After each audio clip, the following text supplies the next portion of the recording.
आप सभी का स्वागत है।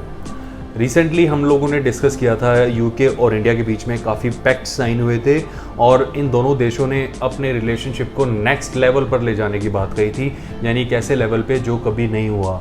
यूके और इंडिया के रिलेशनशिप ऐसे लेवल पे पहुंचेंगे जो कभी भी पॉसिबल नहीं हुए। मतलब ये जो डील्स और अकॉर्ड साइन हो रहे हैं उसकी एक्सप्लेनेशन में मीडिया ये चीज़ बताती है। अब अगर हम इसकी बारीकियों पे ध्यान दें, क्योंकि आपके कमेंट्स में हम लोग ये नोटिस कर रहे थे कि आप पूछ रहे हैं बार बार कि यूके और इंडिया में भाई स्टूडेंट्स को बुलाया जा रहा है, इनवाइट किया जा रहा है, वहाँ पे पीआर मिल रही है, वर्क वीज़ा मिल रहा है, तो उसके बारे में आप इन्फॉर्मेशन दें। देखिए क्या होता है, न्यूज़ में थोड़ा सा एग्रीगेट किया जाता है, ऐसे नहीं, ये सच नहीं है, बिल्कुल सच है। मैं आपको इस छोटी सी वीडियो में सारा एक्सप्लेन भी कर दूंगा कि ये है क्या। अगर आप यूके जाना चाह रहे थे स्टडी वीज़ा पे और उसके बाद आप कंफ्यूज हैं कि मेरे लिए क्या ऑप्शन है, तो ये वीडियो तो खास तौर से आपके लिए बड़ी हेल्पफुल रहेगी। आपके नेटवर्क फ्रेंड में, फैमिली में, ब्रदर सिस्टर या कोई भी हो तो उस तक भी आप ये वीडियो पहुंचा सकते हैं। अब समझते हैं कि अकॉर्ड बेसिकली है क्या।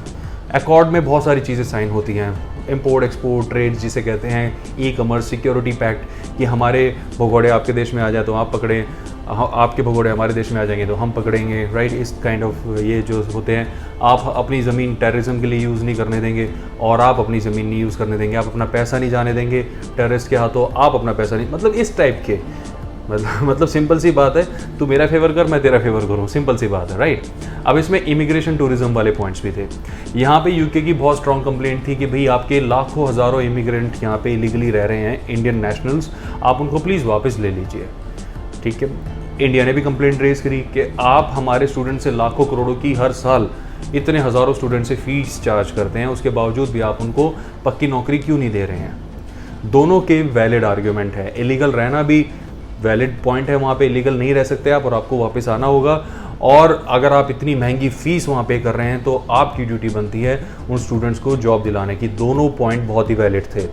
जिसमें हमने कुछ टाइम पहले आपको बताया था कि कुछ प्रोग्रेस आई है, वो प्रोग्रेस ये थी जिसमें यूके ने कहा था ठीक है हम 3000 इंडियंस को हर साल, चाहे वो एंटरप्रेन्योर हों, चाहे स्टूडेंट्स हो, हाई स्किल्ड हों, हम उनको सिटीजनशिप देंगे, पीआर देंगे।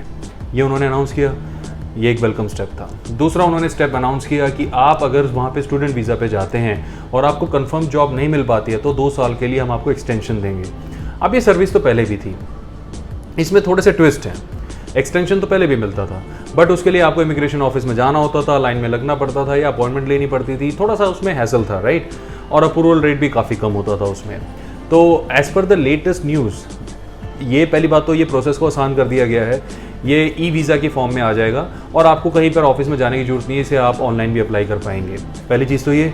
दूसरा, इसमें अप्रूवल रेट पहले से ज़्यादा बेटर होगा, यानी पहले अगर हम एवरेज ले लेते हैं 100 फाइल जाती है और 50 अप्रूव होती है, 50 डिसअप्रूव होती हैं, तो वो रेशियो बढ़ के 60 से 70 हो जाएगा अप्रूवल का, और डिसअप्रूवल का 50 से 40, 40 से 30 घट जाएगा, which is again a very good news. लेकिन इसमें कोई श्योरिटी नहीं है कि हर एक को अप्रूवल होगा।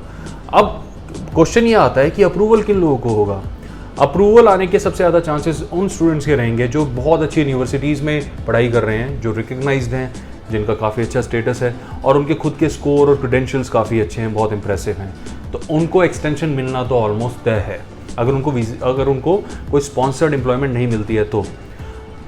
अब अगर ऐसा कोई स्टूडेंट है जो एक एवरेज सी यूनिवर्सिटी में है, एवरेज सा स्कोर है, एवरेज से क्रेडेंशियल्स हैं, उस केस में उनका एक्सटेंशन मिलना थोड़ा सा टफ ही रहेगा।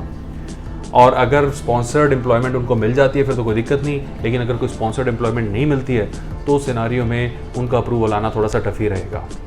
तो आप वहाँ पर अगर एडमिशन लेते हैं और ये सोच के जाते हैं कि जाते ही मेरे को जॉब मिल जाएगी पढ़ाई के बाद, तो ये चीज़ मैं आपको क्लियर करना चाहता हूँ। यूके में हो सकता है आपके लिंक्स हों, आप उनसे भी क्रॉस वेरीफाई करें कि वहाँ पे जॉब्स पहले के मुकाबले नहीं रही हैं। पहले इन द सेंस आप 7-8 साल पहले फ्लैशबैक में जाएंगे, 10 साल पहले फ्लैशबैक में जाएंगे तो वहाँ पे जॉब्स थी, अच्छी जॉब्स थी, अपॉर्चुनिटीज़ थी, बहुत अच्छा वहाँ पे सोर्स था। बट एज ऑफ नाउ वहाँ बहुत खींचातानी है, बहुत ज़्यादा इमिग्रेंट्स हैं, जिसकी वजह से वहाँ पे जॉब्स भी बहुत ही ज़्यादा कम हो चुकी हैं। इस चीज़ का आपको ध्यान रखना होगा। दूसरा, वहाँ पे पीआर या नेशनैलिटी लेना तो ऑलमोस्ट इम्पॉसिबल ही हो चुका है।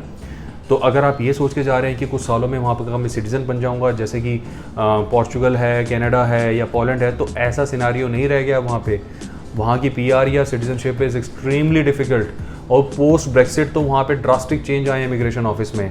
वहाँ के जो इमिग्रेशन ऑफिसर्स हैं they are very strict now, और अब तो डिपोर्टेशन रेट भी ऑल टाइम हाई है। और यूके सिर्फ इंडिया ही नहीं, ऐसे जितनी भी कंट्रीज़ हैं जिनके वहाँ पे सिटीजन से लीगली रह रहे हैं, सबको अपील करके सबके लोगों को वापस भेज रहा है। बट यहाँ पे इंडिया और यूके के जो पॉलिटिकल इंटरेस्ट हैं वो बहुत ही ज़्यादा सिमिलर हैं, राइट। यूके पहले वाला यूके नहीं रहा अब ये, तो it needs partners, strong partners, इसको पता है।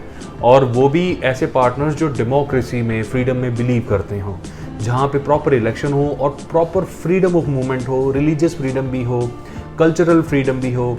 इस टाइप की सोसाइटी को वो पसंद करते होते हैं, जिसमें इंडिया ऑफ कोर्स पास हो जाता है, बट चाइना पास नहीं हो पाता, काफ़ी सारी मिडिल ईस्ट की कंट्रीज़ पास नहीं हो पाती, आधा अफ्रीका पास नहीं हो पाता, साउथ अमेरिका पास नहीं हो पाता। तो यहाँ पे लिमिटेड पार्टनर्स रह जाते हैं। तो इसलिए इंडिया को भी सपोर्ट चाहिए, क्योंकि India is seeing China as a major threat. ये हमें दिख भी गया है, पिछले 2 साल में ऐसा वायलेंस हुआ है जो पिछले 50 सालों में नहीं हुआ था, या उस वॉर के बाद कभी नहीं हुआ था, या बहुत ही रेयर कभी हुआ होगा।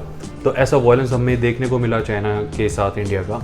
तो इसलिए India is being very very careful with China now. तो इसकी वजह से दोनों देशों को एक दूसरे की ज़रूरत है। तो ये समय गोल्डन अपॉर्चुनिटी आपके लिए प्रोवाइड कर सकता है। अगर आपके पास वहाँ पे कोई भी ऐसा सोर्स है जिससे आप वहाँ पे स्टेबिलिटी पा सकते हैं, तो UK is a very nice destination. But अगर आप सिर्फ राम भरोसे जा रहे हैं, ये सोच के कि जाते ही मैं अपना कुछ ना कुछ कर लूँगा, तो थोड़ा सा कैलकुलेट करके जाएं। ऐसा ना हो कि, देखिए, कैलकुलेशन हमेशा करनी चाहिए। एक होती है कि रिस्क हमेशा लेना चाहिए, एक होती है जी कैलकुलेशन करने वाली रिस्क या कैलकुलेटेड रिस्क, और एक होती है कि फुलिश रिस्क, राम भरोसे कर देना। तो मेरे अकॉर्डिंग तो मैं आपको ये कहूँगा कि सारी चीज़ें कैलकुलेट करें, जैसा मैंने आपको बताया। उसके बाद ही यूके के स्टडी वीज़ा और फिर वर्क वीज़ा के बारे में फाइनल प्लान करें। मुझे उम्मीद है इस वीडियो से आपको काफ़ी सारी डिटेल्स पता चली होंगी, और भी काफ़ी इन्फॉर्मेशन लेके बहुत जल्द फिर मिलेंगे। अपना समय देने के लिए धन्यवाद। आपका दिन शुभ रहे। Bye bye.